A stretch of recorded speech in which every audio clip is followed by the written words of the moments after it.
Well, hello there. Welcome to the first Pride review of 2026. If you're new here, I'm doing reviews of queer or queer-coded horror films on each Saturday throughout the month of June in order to celebrate Pride.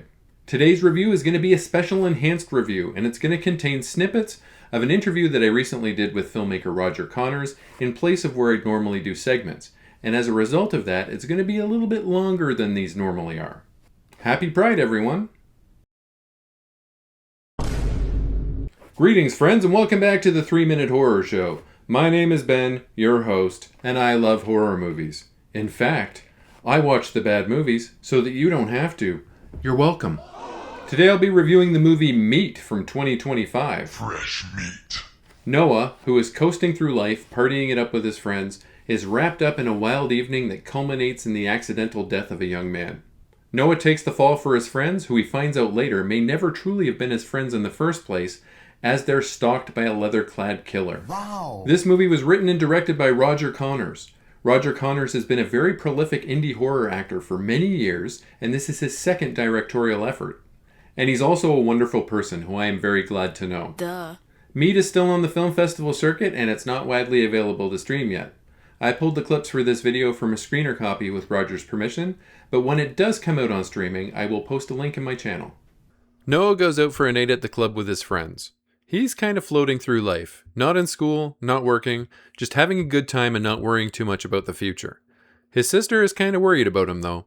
Things change for Noah when he picks up a young man named Paul at the bar, and his friends drug and assault the kid while Noah's passed out on the floor of the bathhouse room that they've rented. Paul is killed. Accidentally, but killed by drugs and alcohol nonetheless. The friends scoot, leaving Noah, who has no idea what happened, literally holding the bag. He does a 4-year bid for accidental manslaughter and a bunch of other charges. Noah keeps his mouth shut, though, to protect his friends. Yeah, absolutely. So, as I mentioned earlier, slashers are kind of my forte, I suppose.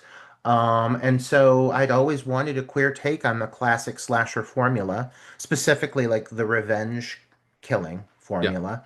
But I wanted to do it with intentionality.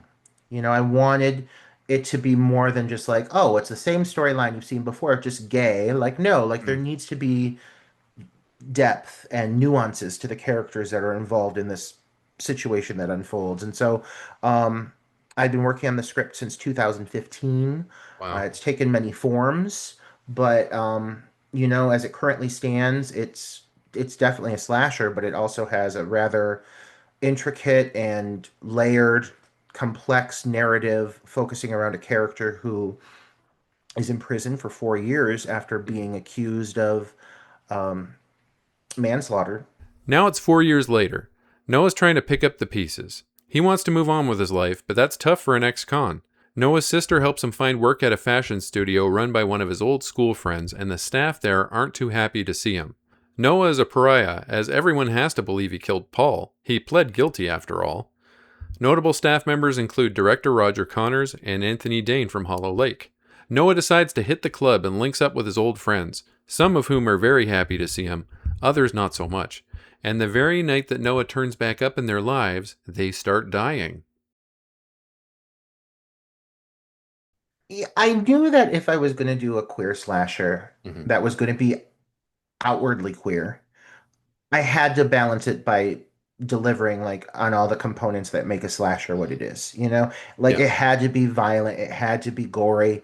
We couldn't hold any punches in those regards because not everyone that watches this film is going to be a queer individual. And if someone is progressive enough to be cis identifying at least and watch this film and sit down through the parts that they may not understand, I at least want to make sure I'm giving them what they want and the aspects of what they do anticipate from this being a slasher. And so I really knew that we had to have a high body count, a lot of kills, try to do it practical when we can. Someone in a leather daddy outfit adorned with studs and spikes, complete with a full face mask, is killing the friend group and anyone who gets in the way, one by one. The kills are brutal, nasty, and well done. This character is the stud, whose identity you'll be guessing right up until the end of this movie, like all the best giallo films. And I'm calling this movie a giallo because, like in those movies, the lighting, the music, and the mystery all play equal parts into the action, and that elevates it above the typical slasher.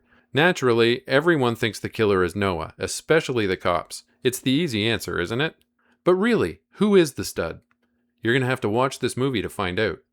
The sound design for Meat was done by a German DJ named Michael Kohlbecker. He also contributed his own music for use in some of the pivotal club scenes. We lost Michael tragically in April of 2026. Here's an extra clip of Roger paying tribute to his friend Michael and his contributions to Meat.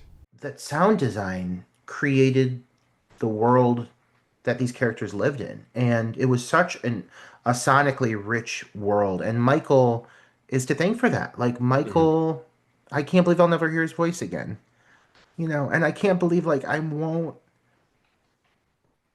get to like celebrate big wins with him. Yeah. Like there's certain things like he was saying like, "Oh, I'm going to come to the States and we're going to, I'll try to make it to one of these festivals," or, "Oh, Roger, you need to come see me." And like planning for the time that we get to like celebrate together.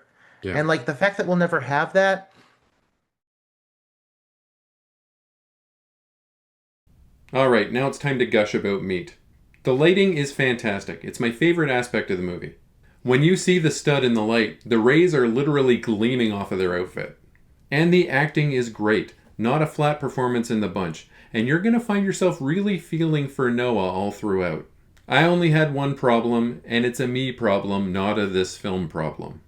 There are a couple of scenes where CGI blood spray is used, and when I see that, it really takes me out of the movie. Other than that, though, the effects were done extraordinarily well. And some of them are quite gnarly, including some of the most realistic intestines I've seen in ages. To quote the official description of the movie, this truly is a violently queer new vision of fear. I rate Roger Connor's Meat a 9 out of 10. Oh my. As always, a link to my Letterboxd appears in the video's description. Please leave me a like, comment, and subscribe, as it really does boost my engagement and helps my channel grow. Smell you later, nerds!